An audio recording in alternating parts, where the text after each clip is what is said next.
nutritivas. A gente vai conversar com a nutricionista, a doutora Luana Oliveira, que já está aqui com a gente no estúdio.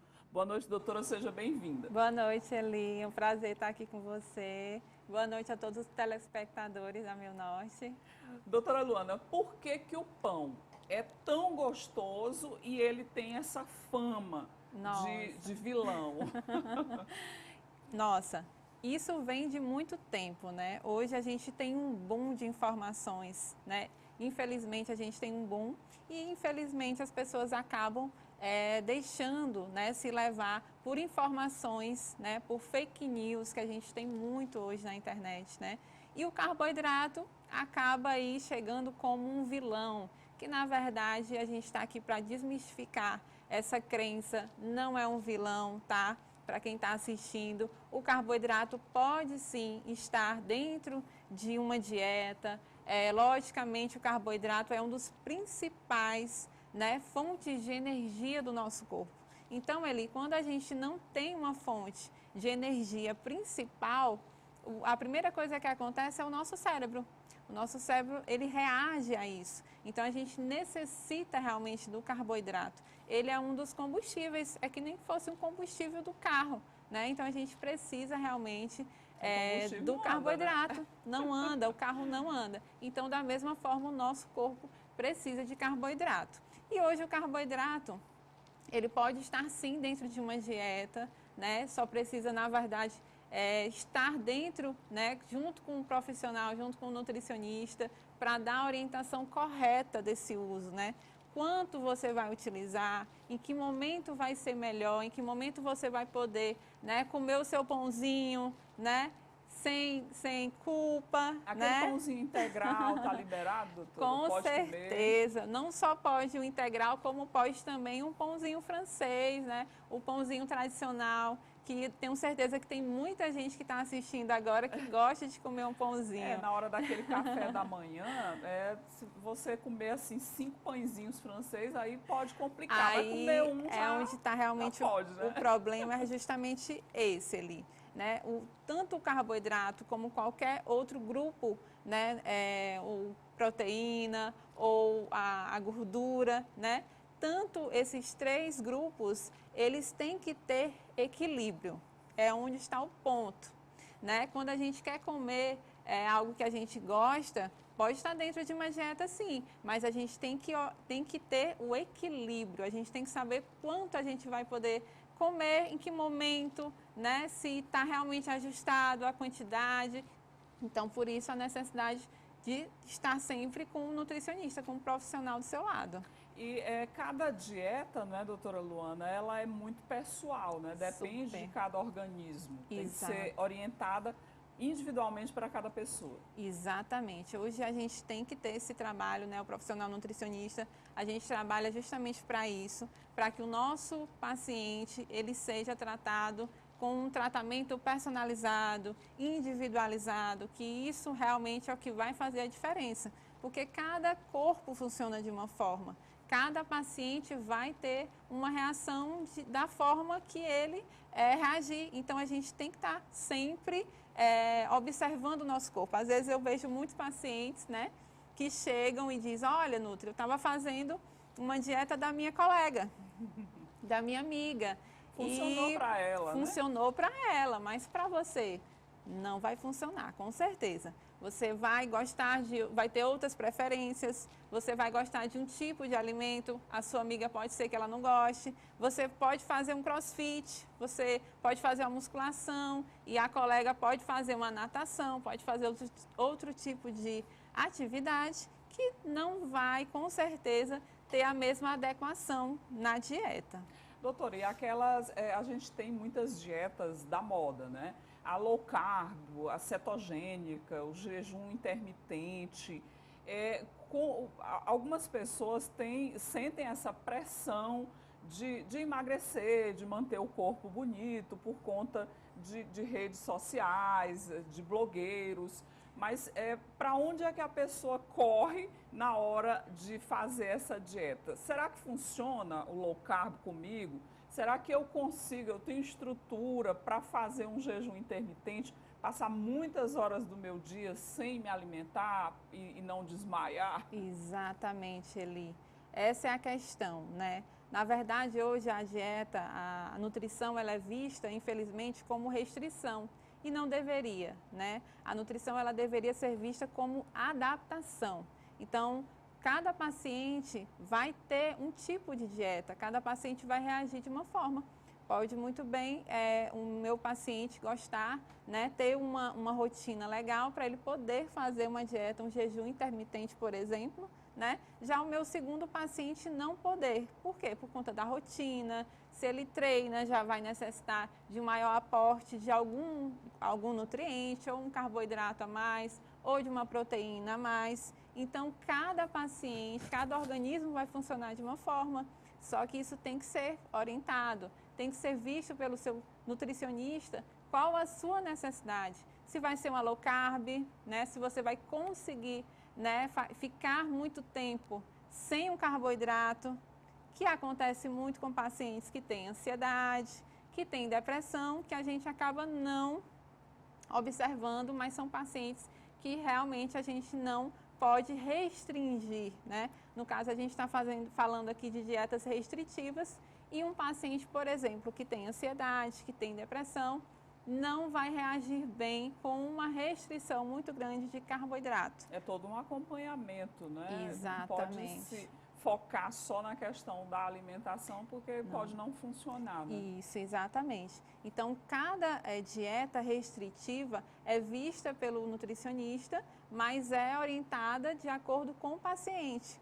Então, se eu tenho um paciente que tem um tipo de objetivo, seja ele emagrecimento, seja ele hipertrofia, vai funcionar um jejum, pode ser que funcione, sim, mas pode ser também que não vá funcionar.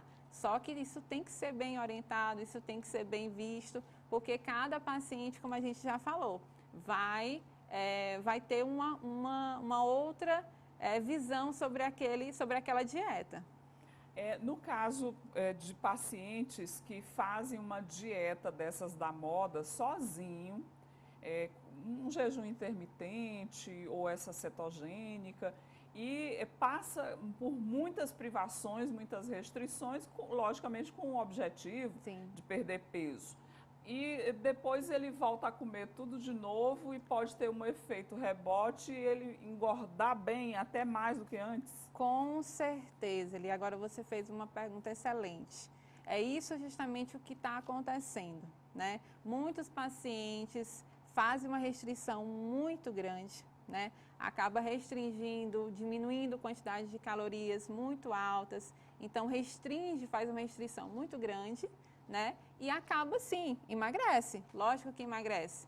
Mas, o que acontece? Aquele paciente não consegue manter aquela dieta por muito tempo. Por quê? Porque é uma dieta muito restrita, com quantidades muito pequenas. Então, ele não vai conseguir manter por muito tempo.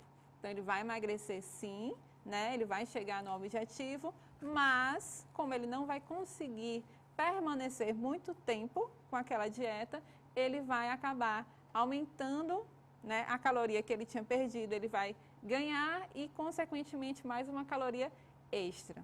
E aí fica aquela frustração, né, doutora, de não ter conseguido, de ter engordado tudo de novo. É bem complicado. A gente falava aqui de um dos integrantes do BBB que come bastante, que é o Arthur, ele come pão e tudo. E tem uma outra participante lá que ela almoça chupando um limão, só isso. Ela chupa um limão. Aí também já é o extremo que causa preocupação, né, doutora? Ela pode ter aí um problema de saúde grave a partir disso. Isso, Eli. É um problema, na verdade, que a gente vê como um transtorno alimentar, né? Um paciente no qual ele não sente vontade, né, de comer, e quando ele vai comer, ele procura um alimento, né, que não vá mostrar no psicológico dele, que ele vai entender que ele vai engordar. Então, na verdade, o quadro dessa paciente, dessa moça, com certeza é um transtorno alimentar severo. Com a idade, doutora, é inevitável, você dá aquela engordadinha, fica mais difícil de perder peso. quando se é adolescente, a gente passa uma noite sem jantar, você emagrece. Aí depois de uma certa idade, você pode passar uma semana sem jantar, que não funciona. O metabolismo é que atrapalha bastante, né? Eu sempre falo no consultório ali que o nosso metabolismo é muito de acordo com a nossa rotina, né? Lógico que a idade vai interferir, vai dar uma diminuída, lógico que o metabolismo vai dar uma diminuída, vai dar uma desacelerada, fica um pouquinho mais preguiçoso. Mas lógico que eu sempre falo no consultório para os meus pacientes, metabolismo é você quem faz. Então, se você faz uma atividade física, se você se alimenta bem, se você dorme bem e se você tem um trato gastrointestinal funcionante, fazendo essas opções aí, tudo isso, você vai conseguir ter um metabolismo que ele vai não só te ajudar, como ele vai acelerar mais ainda. Então, não importa a idade, tá? O que importa sempre é ter hábitos alimentares saudáveis. E nas crianças, doutora, a gente tem uma certa dificuldade de controlar essa questão da alimentação e ela pode, inclusive, ter algum desses distúrbios futuramente. O correto é restringir já algumas coisas na criança, ou por ela ter esse metabolismo mais acelerado, né, por conta da idade, pode deixar à vontade, quando tiver adulto a gente resolve. Não, Eli, na verdade, na verdade é o contrário, né? A gente tem realmente que mostrar para a criança, né?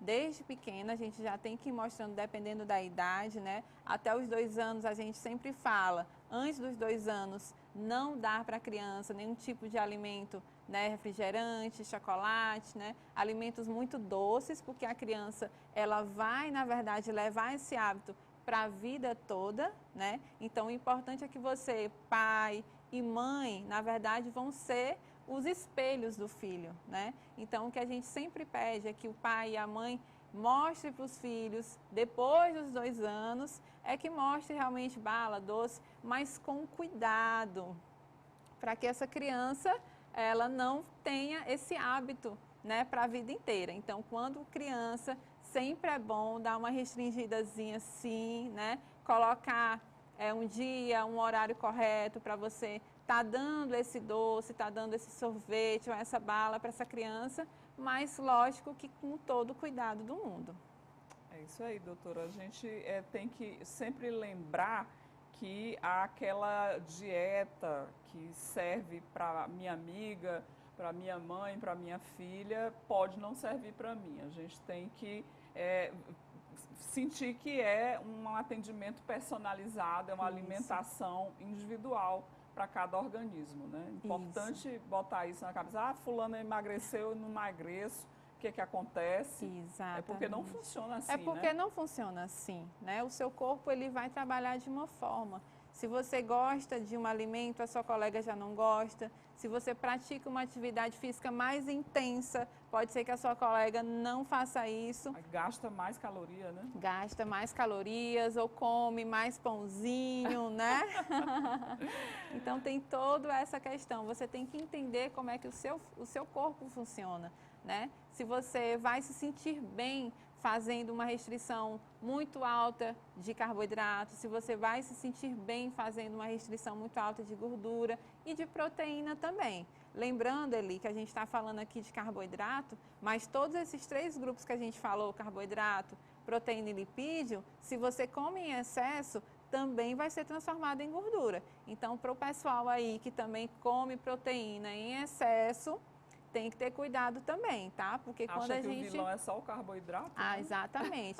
Então, não é só o carboidrato. E olha só, o carboidrato a gente já desmitificou aqui, tá, gente? Não é vilão, não, tá? Ele pode muito bem estar dentro de um plano alimentar, só que tem que ser orientado e tem que a gente ver a quantidade que vocês estão ingerindo, tá? Obrigada, doutora Luana, pelas dicas. Muita gente aí